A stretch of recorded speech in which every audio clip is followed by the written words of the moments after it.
नमस्कार साथियों, स्वागत है आप सभी का हमारे प्रिय विद्यार्थियों।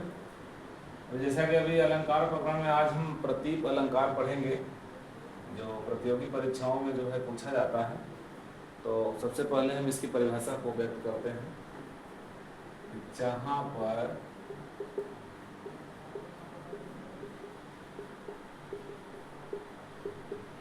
प्रसिद्ध उपमान का सामान्य उपमेय से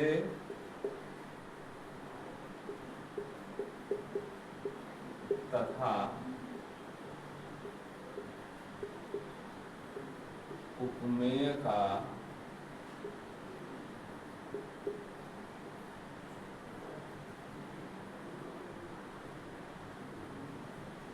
उपमान से समानता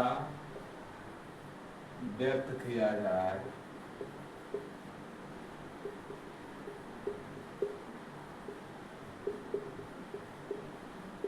वहाँ पर प्रतीप अलंकार होता है।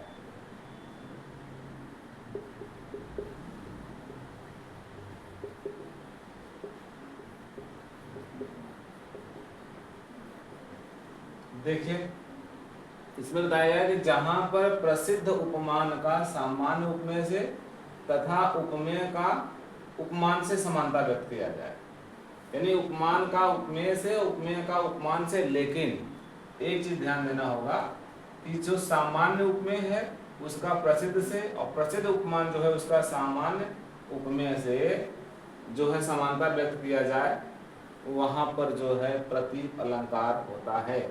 आपको मैं बताऊं कि यह नोट में आप कर लीजिए कि उपमा अलंकार का उपमा का विपरीत होता है।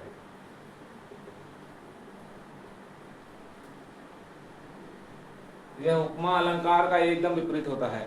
उपमा अलंकार में जहां पर उपमेय का उपमान से समानता व्यक्त किया जाए, जैसे चांद सा मुखड़ा, यानी प्राकृतिक उपादान जो होता है, प्राकृतिक उपादान को ही हम क्या मानते हैं? उपमान मानते हैं। प्राकृतिक वस्तु में या उपादान ही उपमान होता है, चाहे चांद हो, चाहे सूर्य हो, चाहे तारे हो, बादल हो, नदियां हो, पहाड़ हो, धरती हो, पेड़ हो, ये सभी क्या है? ये जो है उपमान है। और वही चीज उपमा अलंकार में बताया जाता है कि मुख किसके समान है? चंद्रमा के समान। नेत्र किसके समान है? कमल के समान। जैसे देखिए, उसमें लिखा रहता है चांद सा मुखड़ा या कमल के समान नेत्र। ये जो है उपमा अलंकार का उदाहरण है, यानी उनकी आंखें किसके समान लाल है? कमल के समान। मुखड़ा कैसा है? चांद के समान। लेकिन प्रतीप अलंकार में उसका ठीक विपरीत कहा जाता है कि जो नेत्र किसके समान है, मतलब कमल किसके समान है? वो नेत्र के समान। यानी कमल से प्रमुखता किसकी ज्यादा दी जा रही है? नेत्र का। यानी प्रसिद्ध उपमान जो है वह छोटी वस्तु उपमेय के समानता को दिखाया जा रहा है। और चांद कैसा है? वह मुखड़े के समान है।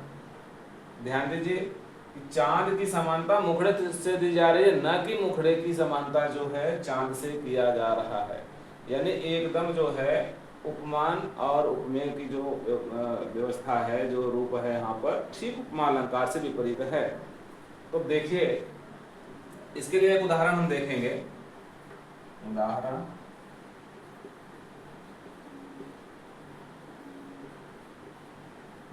उतरी नहाए,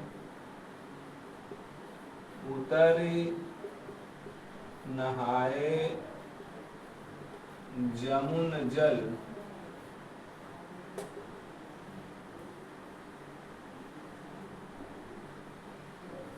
सो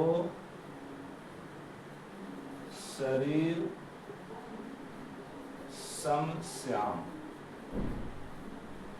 अब देखिएगा, दे रहे हैं कि नायक नहाने के लिए उतरा है, उस जल में गए हैं, जमुना जी के जल में गए हैं, जिसका रंग किसके समान है? सांवले शरीर, यानी प्रभु श्री राम का रंग सांवला है, या श्री कृष्ण का रंग जो है, शरीर का रंग जो है सांवला है, तो उस सांवले शरीर के समान जो है जमुना जी का जल है, उस जल में नहाने गए हैं, जिसकी समानता एक शरीर से की गई। अब सोचिए कि जमुना जी का जो क्षेत्र है वो बहुत विस्तृत है और शरीर का जो क्षेत्र है वो सीमित है, यानी प्रसिद्ध उपमान जो जमुना जी है उसको संकुचित किया गया है और जो सीमित उपमेय है शरीर उसको बृहद रूप बताया गया है। तो इससे स्पष्ट होता है कि प्रसिद्ध उपमान की समानता सामान्य चीजों से किया गया है, तो यहाँ पर प्रतीप अलंकार होगा।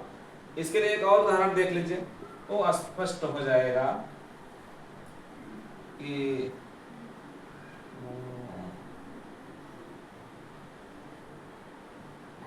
सन्यासी जैसे खड़े दो चार देवदारू, या यहाँ पर ऐसे कर लीजिए सन्यासी सम खड़े, सन्यासी सम खड़े दो चार देवदारू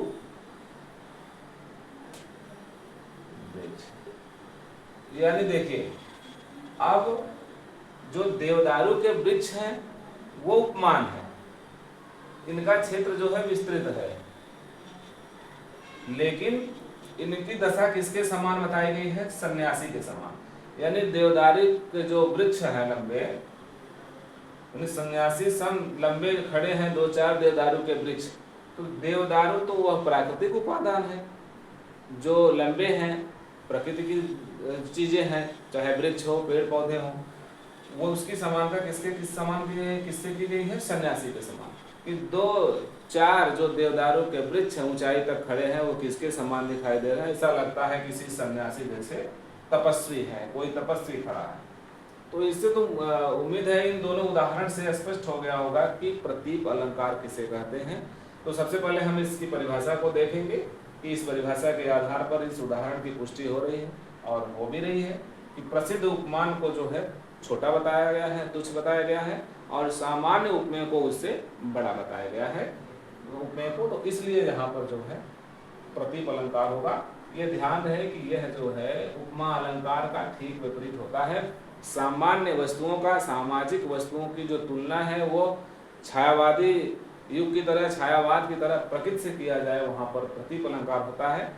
जस्ट अपोजिट, उसके विपरीत अगर प्राकृतिक उपादान की जो है तुलना सामान्य परिवेश से, सामान्य व्यवस्था से, वस्तुओं से किया जाए तो वहाँ पर क्या होता है? प्रतीप अलंकार होता है। उम्मीद है कि आप इस अलंकार को अवश्य समझ गए होंगे। तो आज के लिए इतना ही, फिर अगले अलंकार के लिए हम अगले वीडियो में मिलते हैं। तब तक के लिए धन्यवाद। आपका दिन शुभ रहे।